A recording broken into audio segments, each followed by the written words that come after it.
Assalamualaikum warahmatullahi wabarakatuh, dan selamat malam untuk seluruh pendengar setia kami dimanapun Anda berada. Back to again, masih bersama RJ Nanda kembali dalam formasi 20:05 waktu Indonesia Barat. Dari edisi masih di 12 November 2025 atau bertepatan di hari Rabu malam.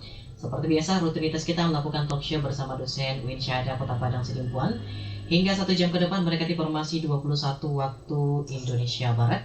Dan untuk rekan Raus semuanya di malam hari ini, tentunya kita kedatangan dua narasumber dari dosen UIN Syahada Padang Sidimpuan, masih dosen muda alias abang-abangan.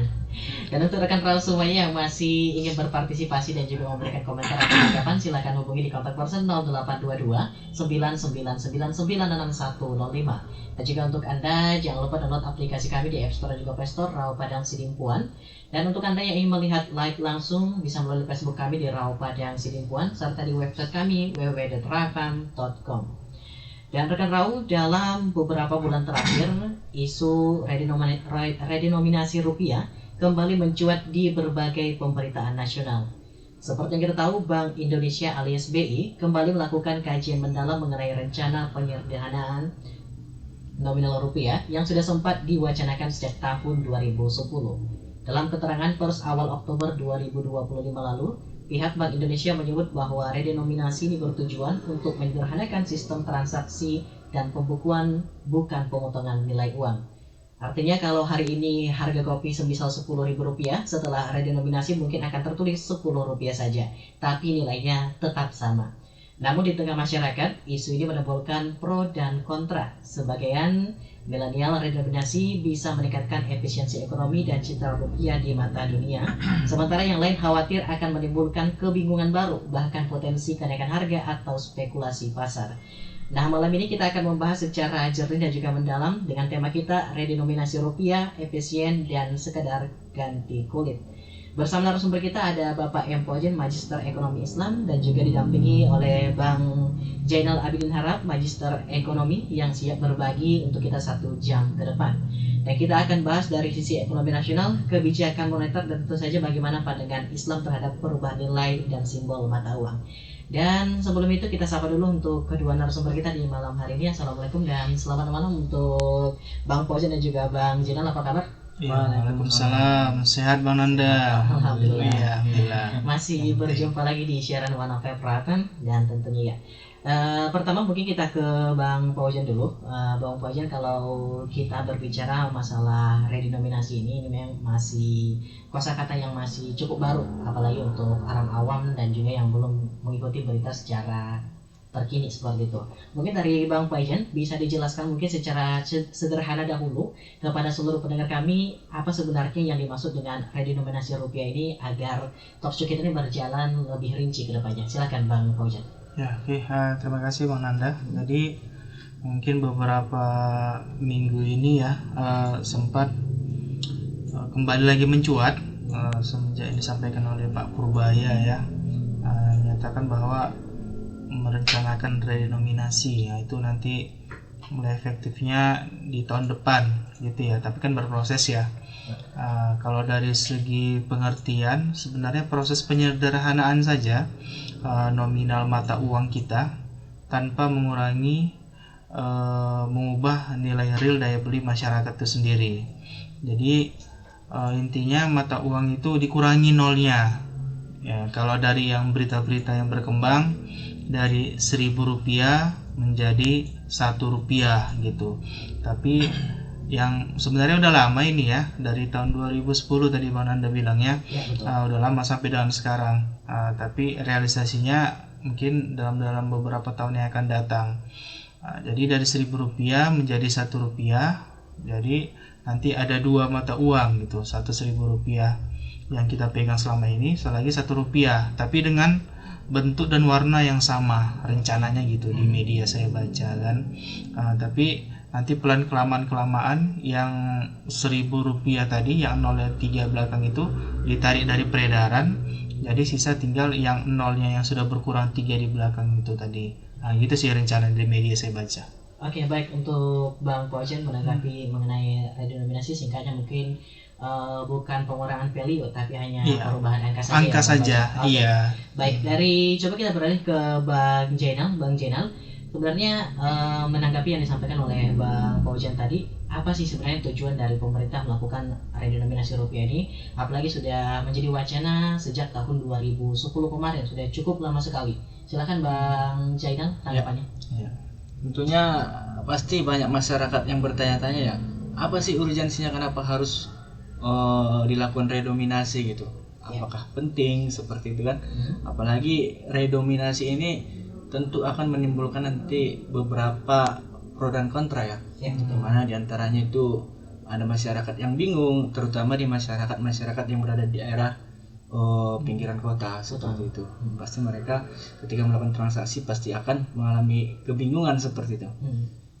Tapi apa sih tujuan utama dari pemerintah melakukan redominasi ini? Yang pertama itu adalah agar efisiensi dari transaksi dan administrasi kita itu lebih pendek, yang dimana artinya untuk memudahkan pencatatan, akuntansi, pelaporan dan juga pembukuan tentunya. Kemudian alasan yang kedua itu adalah untuk meningkatkan citra dan kredibilitas mata uang, artinya mengurangi banyak nol, yang dimana bisa memperbaiki persepsi internasional tentang profesionalisme sistem moneter kita sendiri tentunya. Kemudian alasan yang ketiga adalah untuk mempermudah digitalisasi dan interoperabilitas sistem pembayaran, sistem IT, core banking, pos dan e-wallet, yang dimana mereka akan bisa bekerja lebih rapi tentunya dengan skala unit yang lebih sederhana. Kemudian yang terakhir juga adalah untuk mengurangi biaya operasional jangka panjang seperti nota, strup, tampilan antarmuka, framer mesin kasir atau ATM. Kemudian secara politik ekonomi, redominasi ini tentunya biasanya akan dijustifikasi sebagai kebijakan teknis atau bukan kebijakan moneter yang mendukung modernisasi ekonomi itu sendiri. Seperti itu. Oke, untuk Bang Jainal, kita berlagi ke Bang Fauzan terlebih dahulu. Nah, Bang Fauzan, ini ada dua hal yang mungkin berkaitan dan bersinambung kuat, masalah redenominasi dan juga ada satu lagi namanya sandaring. Nah, ini yang perlu dijelaskan oleh Bang Fauzan juga. Apakah sebenarnya sandaring ini memiliki pembeda? Karena kita tahu bahwa sandaring itu adalah pemotongan nilai uang yang seperti dulu pernah terjadi di Indonesia nih. Tanggapan dari Bang Fauzan gimana? Silakan. Iya, tadi kalau kita redenominasi tadi kan menghapus nolnya saja. Betul. Gitu ya, tapi nilainya tetap gitu di masyarakat tanpa memotong daya beli masyarakat. Kalau dia sandaring, kalau sejarahnya juga kita baca pernah dilaksanakan di Indonesia, ini tindakan secara langsung mengurangi nilai nominal real uang sehingga berpengaruh pada daya beli masyarakat. Sedangkan redenominasi ini dia tidak berpengaruh gitu. Cuma angkanya saja. Yang tadi seperti saya bilang Rp1.000 misalnya tadi jadi Rp1. Dan ini sangat baik saya rasa kalau bagi perekonomian Indonesia, terutama tadi kata Bang Raja ya, Raja Jainal Abidin Harahap mengatakan bahwa menjadi negara Indonesia ini lebih lebih diakui gitu karena angkanya nggak terlalu banyak. Nah, kalau kita baca mungkin di negara-negara lain, misalnya negara Zimbabwe, itu banyak kali nol-nolnya belakang itu. Betul. Mau beli satu buah apel aja banyak kali nol-nolnya, yang mau diapain, bingung kita kan, duitnya sampai seabrek gitu ya, seabrek gitu duitnya kan. Kalau kita turun ya mudah-mudahan ya kita bisa lebih yakin lah negara-negara lain terhadap Indonesia. Oke, Bang Fauzan, kalau tadi Bang Fauzan sempat menyinggung juga ini salah satu negara mungkin seperti Zimbabwe.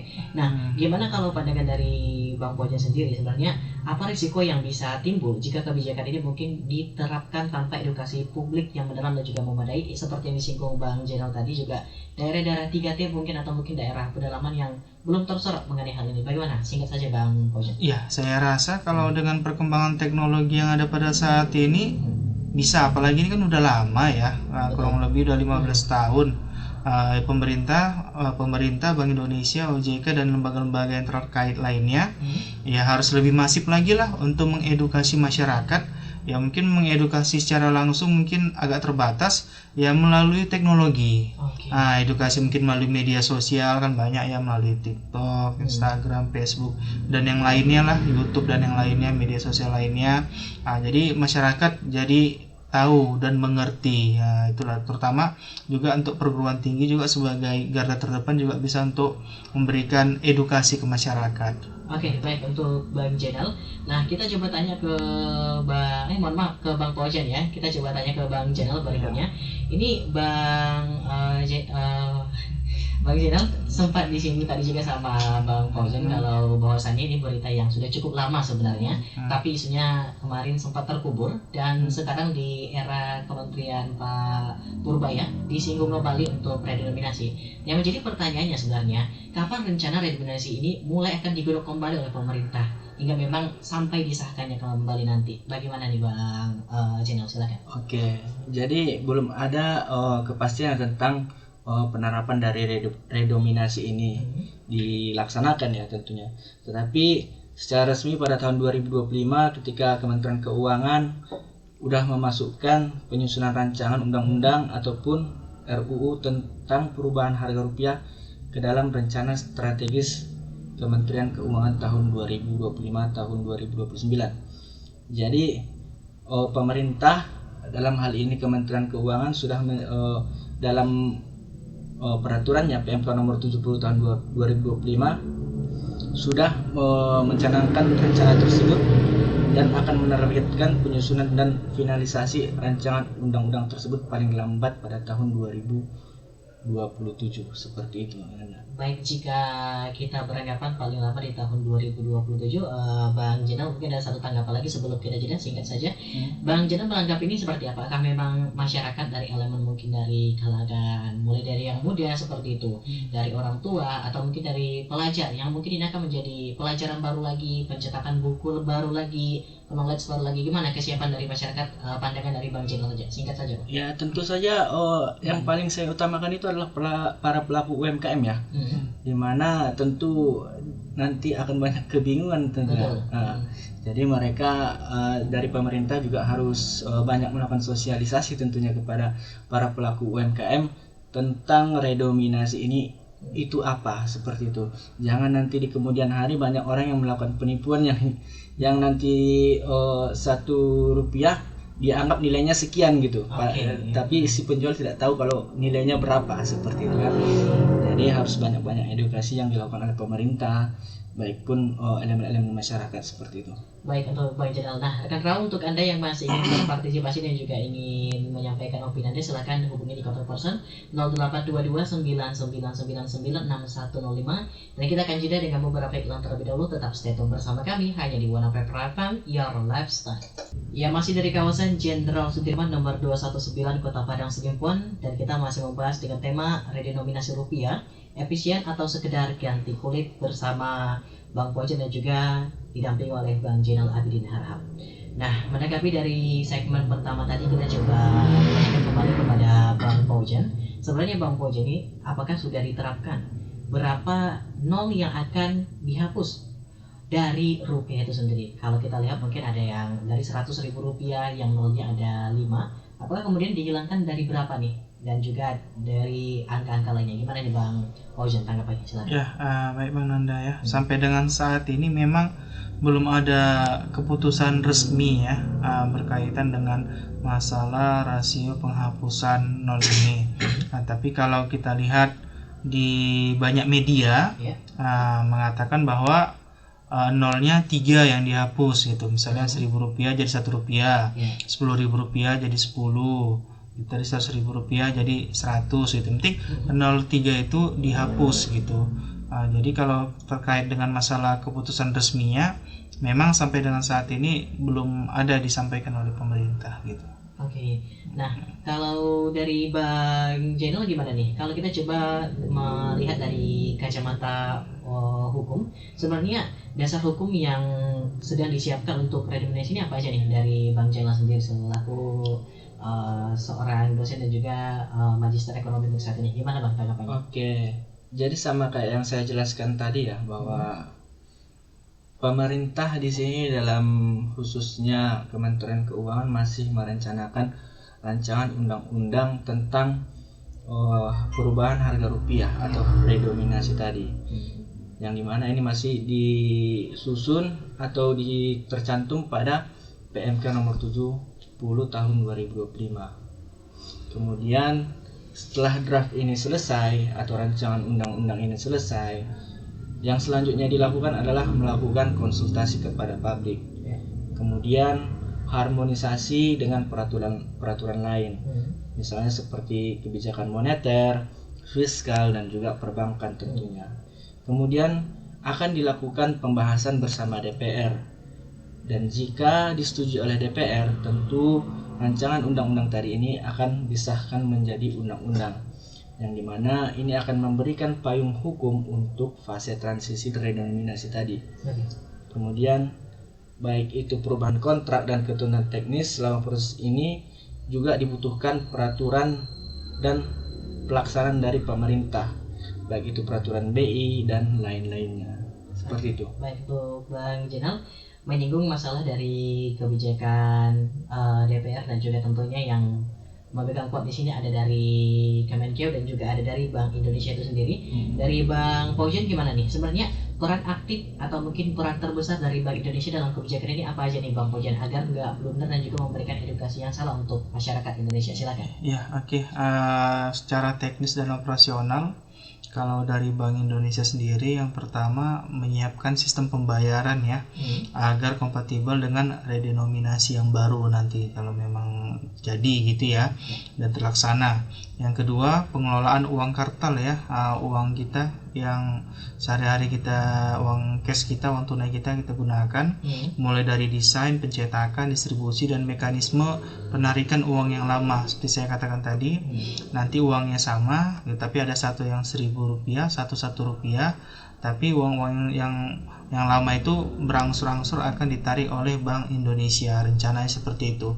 Kemudian menjaga stabilitas kebijakan moneter agar tidak terjadi inflasi yang tinggi, karena terjadi kebingungan mungkin gitu ya, kebingungan di masyarakat, jadi ada ketidakstabilan berkaitan dengan masalah lonjakan inflasi.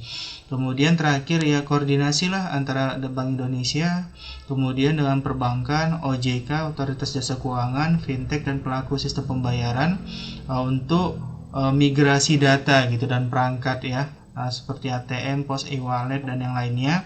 Jadi mengeluarkan pedoman teknisnya kayak mana untuk kebijakan redenominasi ini. Oke, baik untuk Bang Paujan. Tapi ini ada satu tanggapan yang mungkin perlu diperjelas dari Bang Paujan juga.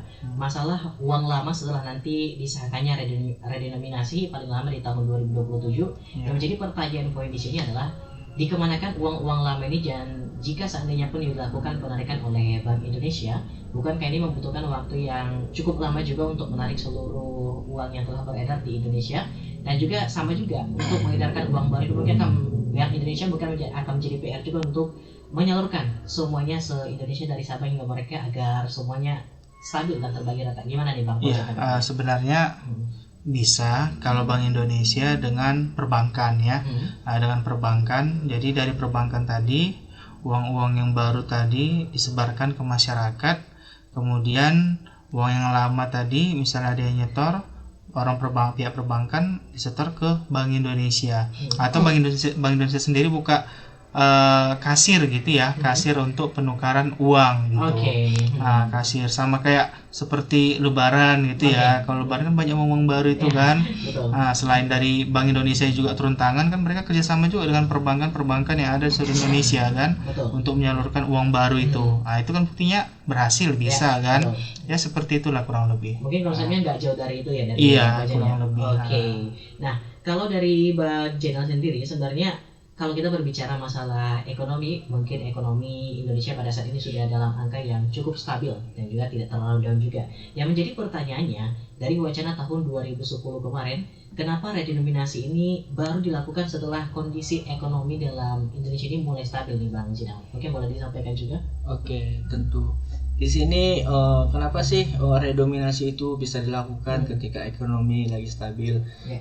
Jadi karena yang kunci pertama dari redenominasi itu adalah kepercayaan publik, di mana kepercayaan publik ini adalah dimana masyarakat itu yakin bahwa yang dikurangi itu hanyalah nominal, bukan nilai dari uang tersebut. Nanti ketika ekonomi suatu negara itu tidak stabil tapi dilakukan redominasi, tentu akan menimbulkan kepanikan di tengah-tengah masyarakat. Yang dimana nanti kepanikan ini tentu akan menimbulkan masyarakat akan menabung ataupun menggunakan uangnya untuk membeli aset yang lain seperti itu, yang tidak proporsional tentunya. Kemudian ada risiko inflasi psikologis tentunya, di mana secara matematis tidak ada inflasi dalam redominasi ini, tetapi persepsi bahwa angka turun atau angka berubah bisa membuat pelaku pasar itu menyesuaikan harga, khususnya jika ada ketidakjelasan instruksi penetapan harga dari pemerintah. Kemudian alasan yang ketiga itu adalah biaya transisi yang lebih aman. Artinya di saat ekonomi makro suatu negara itu stabil, bank dan pelaku usaha lebih mampu menanggung biaya adaptasi IT dan juga operasionalnya. Maka kredibilitas kebijakan dan kondisi ekonomi yang stabil ini akan membuat implementasi dari redominasi itu akan berjalan lebih mulus tentunya, seperti itu. Oke, baik Bang Jainal. Dari Bang Pojan, ini ada, kalau kita kembali menelaah masalah redenominasi rupiah, ini mungkin sebenarnya sudah dikaji ya dari Kemenkeu sendiri juga, apalagi sekarang dari pimpinannya Pak Purbaya mungkin sudah dikaji ke depannya seperti apa. Tapi Bapak selaku seorang akademisi juga yang mengajar di bagian ekonomi, menurut Bapak sebenarnya manfaat dari jangka panjang redenominasi rupiah ini apa aja nih kira-kira? Dan apakah memang ini udah matang dari perspektif Bapak sendiri, gimana nih? Ya, untuk jangka panjangnya ini pasti banyak ya manfaatnya ya untuk redenominasi ini. Yang pertama itu kemudahan pencatatan dan akuntansi ya karena angka nolnya berkurang gitu ya. Misalnya ada inputan angka-angka berkurang, jadi sistem akuntansi itu lebih rapi, lebih bagus, lebih baik gitu ya. Kemudian yang kedua, efisiensi dalam sistem pembayaran digital gitu ya. Dari yang tadi nolnya yang banyak itu jadi berkurang. Kemudian untuk biaya cetak dan biaya operasionalnya juga berkurang. Seperti kata Bang Raja tadi, struknya lebih pendek, gitu, tampilan invoice yang lebih bersih karena angka-angka nol-nolnya tadi berkurang. Kemudian citra internasional dan kemudahan konversi. Ya, ini juga meningkatkan kepercayaan investor asing untuk investasi di Indonesia. Misalnya kita ambil contoh lah ya. Kalau misalnya 16.000 $1 Amerika itu kan 1 rupiah. Dengan adanya redenominasi tadi, $1 itu jadi 16 rupiah. Itu kan lebih bagus ya macamnya kita lihat gitu ya. Jadi masyarakat ataupun investor asing itu lebih percaya lagi gitu untuk investasi di Indonesia. Kalau 16.000 kan macamnya besar kali gitu ya contohnya gitu ya. Kemudian dorongan modernisasi ya. Jadi proyek ini menjadi momentum untuk memperbaiki infrastruktur pembayaran, keamanan data, dan literasi keuangan. Saya rasa seperti itu Bang Nanda. Oke, kalau coba kita lihat timbal baliknya, kalau ada manfaat yang dari redenominasi sendiri, tentu ada juga sisi buruk atau mungkin risiko yang harus kita siapkan mungkin sebagai masyarakat, dari pemerintah sendiri juga ada PR kajian ke depannya. Nah, dari Bang Jainal sendiri gimana nih melihat dari pandangan dari Bang Jainal, risiko utama dari kebijakan redenominasi ini disahkan, jika disahkan memang di tahun 2026 atau paling lama di 2027 nanti, gimana nih Bang Jainal? Silakan. Oke, tentu banyak sih ya dari setiap hal kebijakan itu tentu ada risiko yang diperoleh seperti dari masyarakat. Sama yang kayak saya sebutkan pertama tadi, tentunya redenominasi ini akan menimbulkan kebingungan di masyarakat, terutama para pelaku UMKM, di mana kebingungan ini akan menimbulkan miskomunikasi dalam penetapan harga, yang dimana tadi harganya 10.000 ternyata sekarang menjadi 10 rupiah, ya kan? Kemudian risiko yang kedua adalah inflasi psikologis ataupun penetapan harga yang keliru, dimana biasanya penetapan harga ini mungkin mereka akan membulatkan ke atas seperti itu. Misalnya 1 rupiah, udah jadi 2 rupiah gitu, karena dia bingung menetapkan harga dari barangnya ini berapa gitu, karena udah biasa mungkin satu porsi nasi goreng biasanya 10.000 rupiah, ini jadi Rp10 gitu kan. Ya, betul. Nah, kemudian biaya transisi yang tinggi, artinya seperti penggunaan pos, ATM, pencetakan uang, tentu ini akan menimbulkan biaya yang lebih besar oleh pemerintah, baik juga oleh masyarakat itu sendiri. Kemudian ada juga beban bagi UMKM kecil yang tidak siap dengan teknis untuk migrasi ke redominasi ini tadi. Seperti itu, Ananda. Oke, ini ada juga tanggapan dari via chat WhatsApp, mungkin boleh ditanggapi dari Bang Pojen, nanti juga disusul sama Bang Jana juga saya bacakan. Ada dari Bang Andra di Hutan Baru. Selamat malam RJ dan juga dua narasumber kita. Selamat malam Bang Andra di Hutan Baru. Izin bertanya untuk kedua narasumber, Bang, saat saya lihat saat ini, sekarang transaksi digital itu makin dominan dan juga makin merajalela di mana-mana. Bahkan uang tunai sekarang sudah jarang sekali dipakai di berbagai negara-negara, di berbagai kota-kota metropolitan katanya. Kalau begitu, menjadi pertanyaan saya, apakah redenominasi rupiah ini masih relevan di era digital yang untuk saat ini semua serba teknologi, atau justru sudah terlambat untuk studi kasus di Indonesia? Sekian, terima kasih, mohon dijawab untuk narasumber katanya. Dari Bang Fauzan dulu untuk menanggapi, silakan Bang. Ya, untuk transaksi non tunai ya atau cashless itu ini memang sekarang udah sangat ngetren ya, terutama di kota-kota besar ya.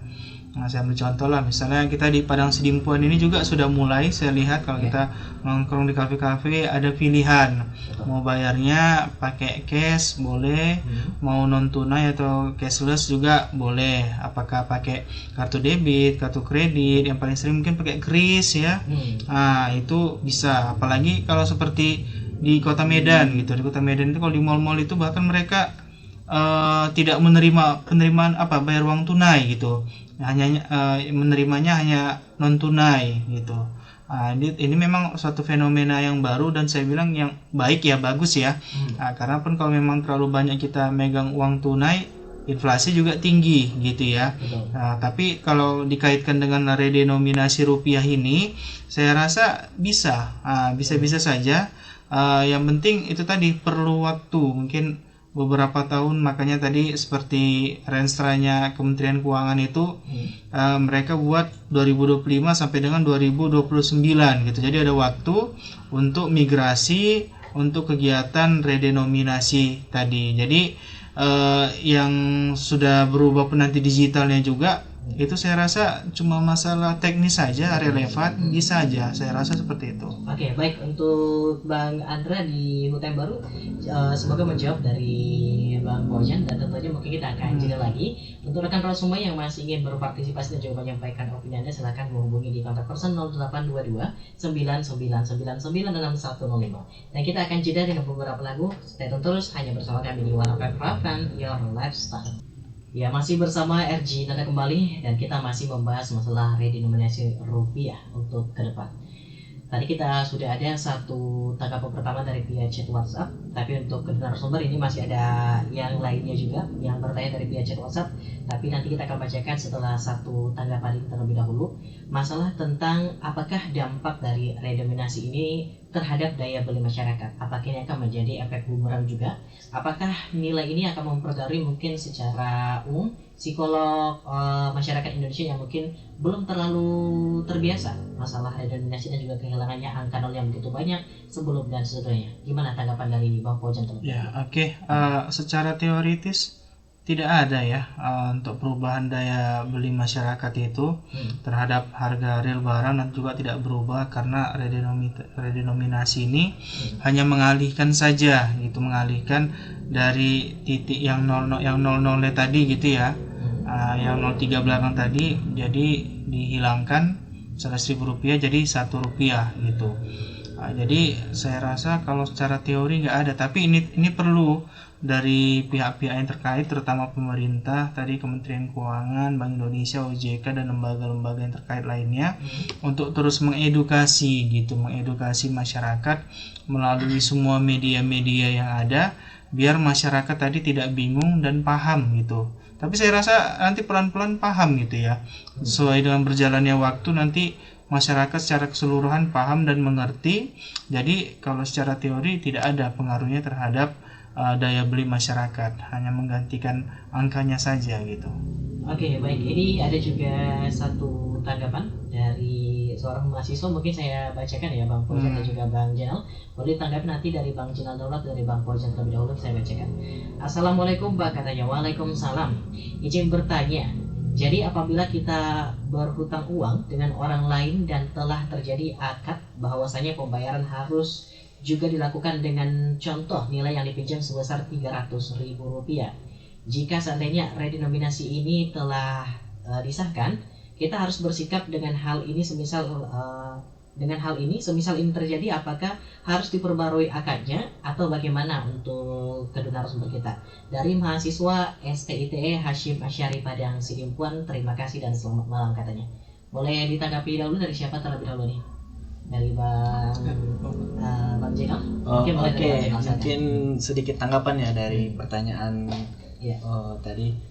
Ya tentu harus ada pembaruan akad di sini. Artinya kenapa harus ada pembaruan akad ya? Karena yang dikurangi itu hanya nilainya saja, tetapi kalau nominal itu tetap. Walaupun Ananda nanti berhutang 300.000, ketika yang setelah dilakukan redenominasi menjadi 3.000 ya, 300 rupiah ya, tentu nilainya akan tetap sama. 300 rupiah di situ artinya sama dengan 300.000 yang Ananda pinjam tadi. Artinya akad yang Ananda lakukan nanti itu harus disesuaikan dengan nilai uang yang sekarang ketika redenominasi disahkan, seperti itu. Dari Bang Fauzan gimana tanggapannya untuk tersebut? Silakan. Kalau saya rasa tentang redenominasi tadi udah akad di awal 300.000 rupiah gitu, rupanya tiba-tiba jalan waktu ada redenominasi. Ya saya sependapat sih dengan Bang Raja ya, bahwa ya diperbarui aja akadnya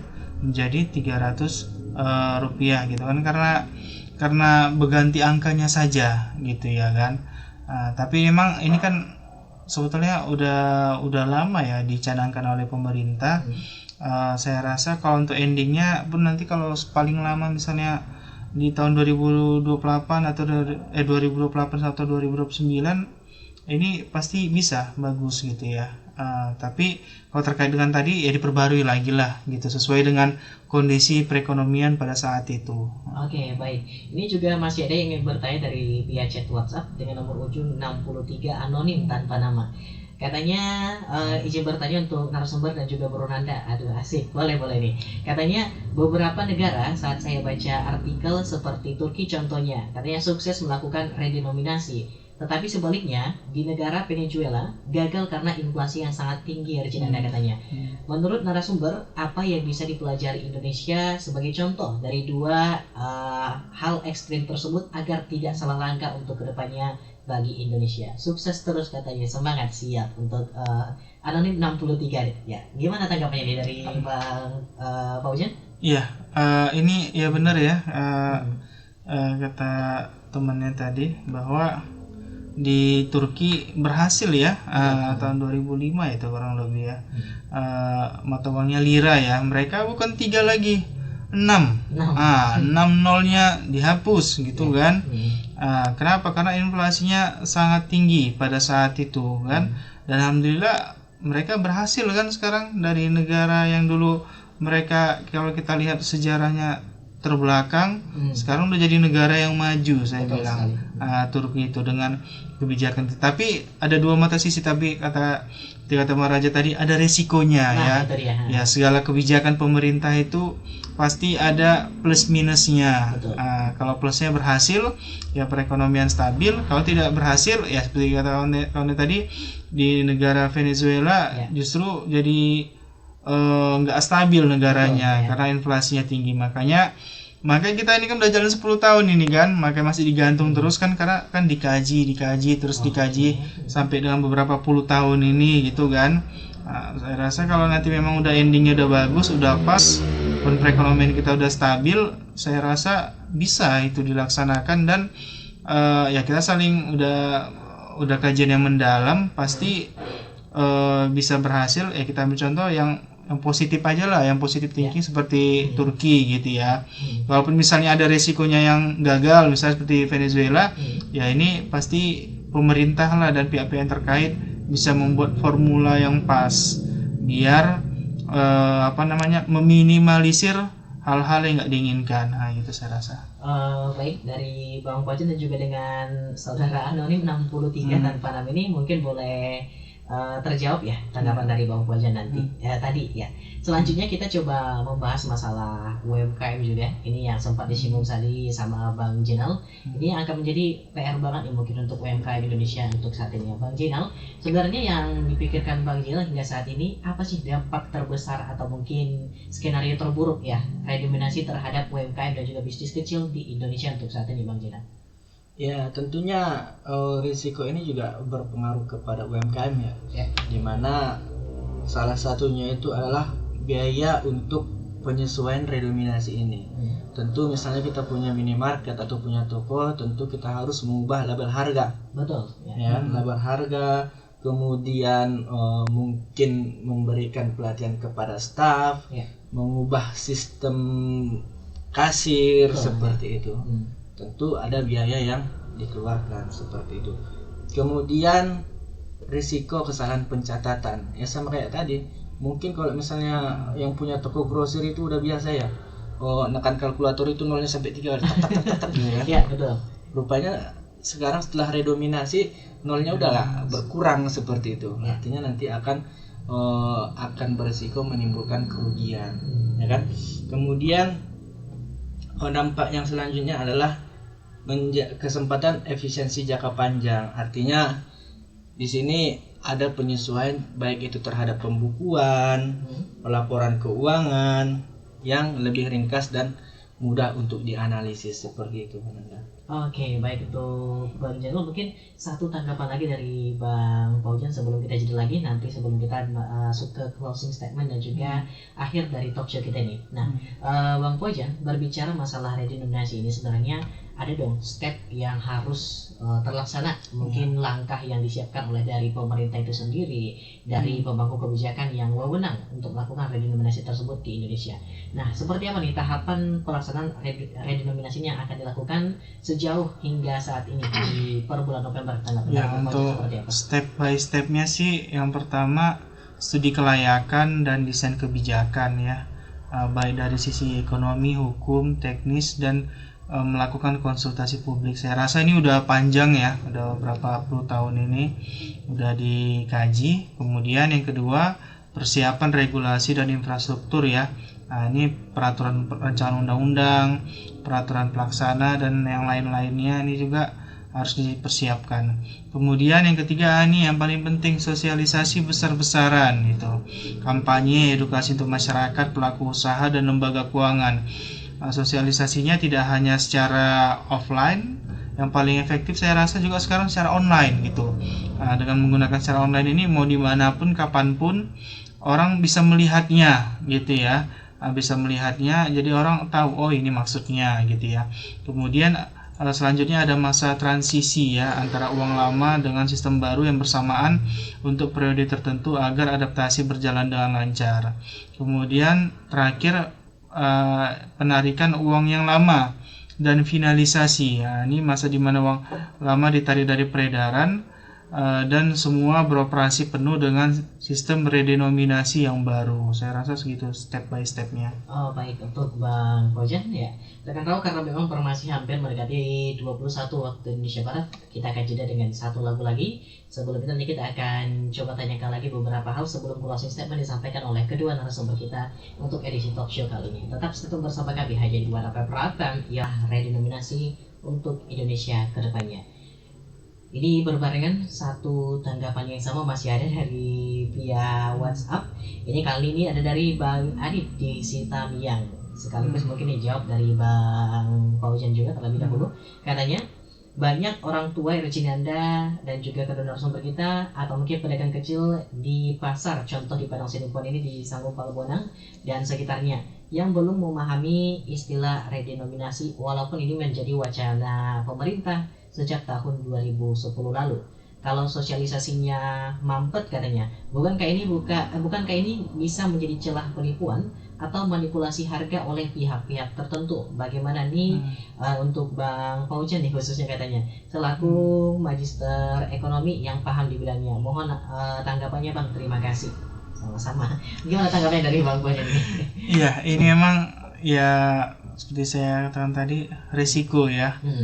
Setiap kebijakan itu yang dikeluarkan pemerintah pasti ada resikonya. Satu sisi pun memang ya kita paham, mungkin misalnya pasar-pasar tradisional ya belum semuanya paham gitu ya. Ini kayak mana, ini maksudnya seperti apa gitu. Disinilah peran dari saya bilang, katakan tadi pemerintah, Bank Indonesia, OJK, kemudian perbankan, perguruan tinggi juga untuk mengedukasi masyarakat. Tapi kalau kita kembali ke masyarakat yang tradisional, ya kita gunakan bahasanya tidak terlalu ilmiah gitu ya, bahasa yang mungkin yang paham gitu, yang mudah orang memahaminya. Oh, maksudnya seperti ini. Kalau kita terlalu ilmiah, apalagi misalnya di perguruan tinggi bahasa-bahasa ilmiah, ini maksudnya apa, kan mereka nggak ngerti. Ya kita sesuaikan aja bahasanya sesuai dengan ada di masyarakat awam, jadi orang tahu, paham, oh seperti ininya gitu. Tapi baik secara tadi saya katakan tadi misalnya sosialisasi besar-besaran, baik secara offline kemudian secara online, dua-duanya lah main ini kan. Kemudian yang nggak ada salahnya juga pihak dari pemerintah mereka turun ke pasar gitu, misalnya ya minimal ngasih selebaran sebelum selebaran atau mengedukasi masyarakat.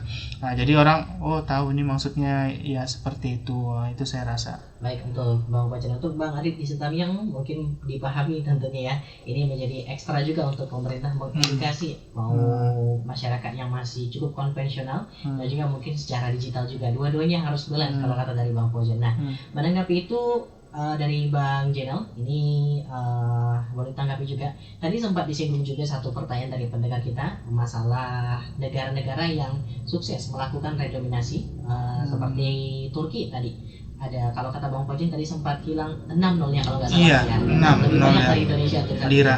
Ya. Dari Bang Jenel, ada nggak sih beberapa negara lagi nih yang mungkin sukses juga melakukan redenominasi sebagai cerminan Indonesia untuk kedepannya nih? Dari Bang Jenel bagaimana kira-kira? Mungkin ada beberapa negara ya yang sukses melakukan redominasi. Salah satunya tadi Turki, Brazil, Polandia, Rumania, Ghana. Itu beberapa negara yang sudah berhasil ya. Mereka melaksanakan redenominasi tadi. Tapi itu tadi timingnya harus pas gitu. Saat ekonomi sudah stabil. Kita lihatlah nanti pemerintahan ini kalau memang bagus, lancar-lancar aja gitu kan, stabil negara, ya oke lah, ada waktunya lah gitu. Tapi kalau misalnya ada suatu hal, ya mungkin bisa dikaji lagi kebijakan redenominasi ini. Oke, baik. Terakhir sekaligus closing statement ya, dari kacamata Abang dosen berdua ini sebagai akademis juga, apa pesan untuk masyarakat agar tidak melihat perubahan uang semata dari bentuk fisiknya, tetapi juga makna dari ekonominya sekaligus closing statement-nya. Mungkin dimulai dari Bang Jenel terlebih dahulu, tutup nanti sama Bang Fauzan. Oke, jadi redenominasi ini tentunya bukanlah hal yang membuat ekonomi kita itu berubah seperti itu. Tentunya redenominasi ini hanya mengubah nominal dari mata uang tersebut. Jadi sekaligus saya menyampaikan, pergunakanlah uang dengan sebaik-baiknya ya, termasuk itu menabung dan juga investasi. Seperti itu. Oke, dari Bang Jenel, itu dari Bang Fauzan gimana? Ya, berkaitan dengan masalah redenominasi ini, ya pasti masyarakat nggak usah takut ya. Ya biasa lah itu kebijakan itu awal-awal kita ini gimana gitu. Tapi nanti kalau dengan yakin lah, pasti kalau memang pemerintah nanti mereka sudah buat kebijakan, pasti mereka nanti melakukan sosialisasi ke masyarakat sampai ke bawah-bawah dan yang lainnya, biar orang paham, orang mengerti gitu ya. Jadi tidak seperti tadi ada pertanyaan dari masyarakat, tidak ada penipuan gitu, unsur-unsur penipuan berkaitan dengan masalah angka-angka ini. Pasti ini kalau saya rasa kebijakan yang bagus ya, baik ya. Seperti misalnya kita satu ringgit Malaysia itu 4.000 rupiah gitu. Jadi 1 ringgit sama dengan 4 rupiah, kan lebih keren gitu dengarnya, lihatnya kan. Oh, berarti lebih stabil negara kita kan. Nih 1 banding 4.000, wah macamnya jauh kali gitu kan. Jadi dengan adanya redenominasi tadi, masyarakat baik secara nasional kemudian secara internasional, pihak-pihak asing itu semakin lebih percaya untuk investasi di Indonesia. Saya rasa seperti itu. Baik, terima kasih sebelumnya untuk Bang Fauzan dan juga Bang Jenal dan rekan Rauf. Malam ini kita belajar bahwa redenominasi bukan soal mengubah nilai uang saja, tapi soal menata ulang persepsi dan sistem ekonomi nasional untuk seluruh masyarakat Indonesia. Kebijakan ini mungkin butuh perencanaan yang matang lagi ke depannya, walau mungkin disahkan nanti paling lambat di tahun 2027 dan seterusnya. Komunikasi publik yang kuat dan kesiapan mental dari masyarakat itu sendiri. Terima kasih sekali lagi kepada kedua narasumber kita di malam ini. Ada Bang Fauzan, Magister Ekonomi Islam dari UIN Syahada, didampingi juga bersama Bang Raja Zainal Abidin Harap, Magister Ekonomi, atas wawasan dan juga pencerahannya dan juga ilmu yang telah dibagikan. Semoga pembahasan ini membuat kita semua lebih paham, lebih bijak dan lebih siap menyikapi perubahan ekonomi yang akan mendatang. Saya Arjinanda pamit undur suara dan nantikan juga talk show berikutnya di episode yang berbeda dengan narasumber yang berbeda dari dosen UIN Syahada Kota Padang Sidimpuan. Stay tune terus hanya bersama kami di One of FM, Your Lifestyle. Yes, pas.